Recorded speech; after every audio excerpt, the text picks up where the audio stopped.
Niche. Welcome back to my channel where I like to bring you guys along with me as I navigate my faith, fitness, and financial journeys. So today is day 7 of the 21-day financial fast that I'm on, and today was all about budgeting. So when I tell you I'm a budget girly, like I am a budget girly. I love talking about budgets. My budget is pretty much automated for the most part. I would say probably like 92% of my budget is automated. I didn't get there overnight. It has been a process. I originally started budgeting back in 2017, and I remember, just writing stuff down on a sheet of paper and kind of going from there. And then I got into Dave Ramsey's Total Money Makeover. That helped me out quite a bit, and I was just looking up different ways to budget, the 50-30-20 rule and all these other things. But if you do not have a budget, when I tell you that a budget is essential for your financial well-being, and I know some people have this misconception about budgets being super restrictive. It's just like at the end of the day, you are creating a budget, and your budget should reflect your financial priorities.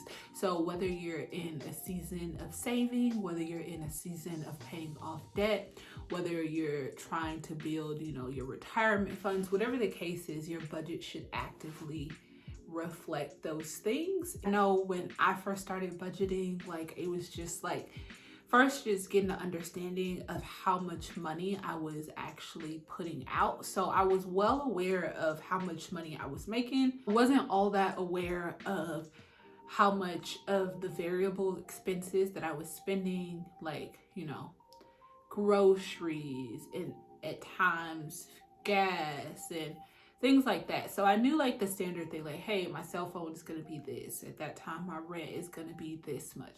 I had a ballpark figure of how much my utilities were going to be each month and things like that.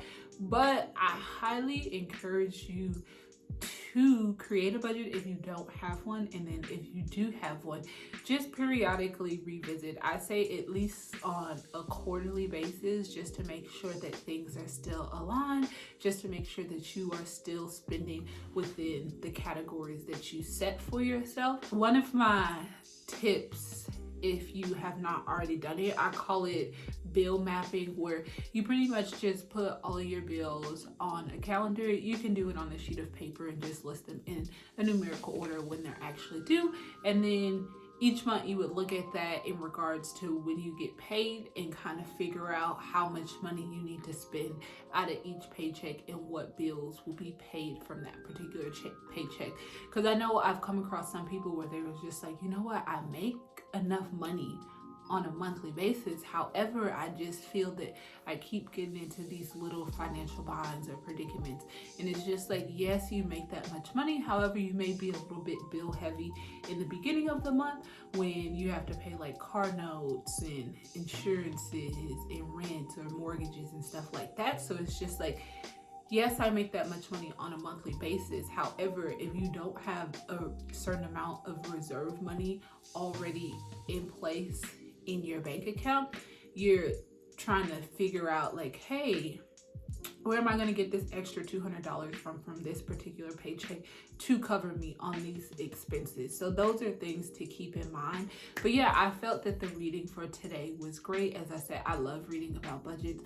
I love seeing how I could create this financial roadmap and then follow through with those things. And then maybe a year from now, a year and a half from now, see those things come to fruition just from me planning out things. And that's all it is at the end of the day, is planning how you want your money to work for you, both on a monthly basis, a yearly basis, as you get further down the future.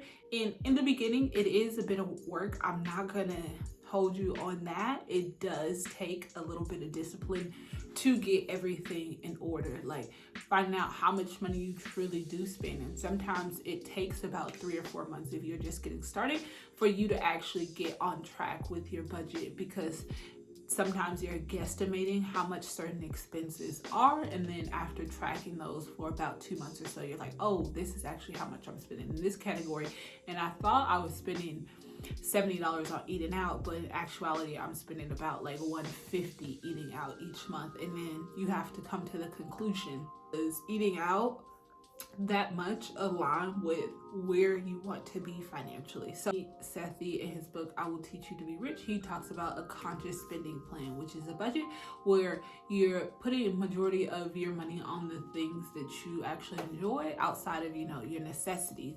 And then on the other end, things that you don't really care about, you kind of cut back on those. So I know in his book he gives an example, some people, as long as they live, in a decent neighborhood, that's what they care about. And then they care more about the car. So they'll have a really fancy car and just live like in a basic, apartment or home. Versus some people, want this extravagant home and a nice car, but then they don't really care too much about bags or whatever it is. Like, everybody has that thing that they want to spend their money on. And I don't think that you should deprive yourself of the things that you want. However, if you're not in the financial position to have those things, then you shouldn't be doing those things. But once you have, your debt squared away, and you have your savings squared away, and you're investing in different things, all that squared away, and you have X amount of money left over, like whatever pleases you, go that route. But I hope that you guys enjoyed today's reading. Like, let me know in the comments, what are some things that you like to spend a little bit more on in your budget? But as usual, I will catch you guys in the comments into the next video. Bye.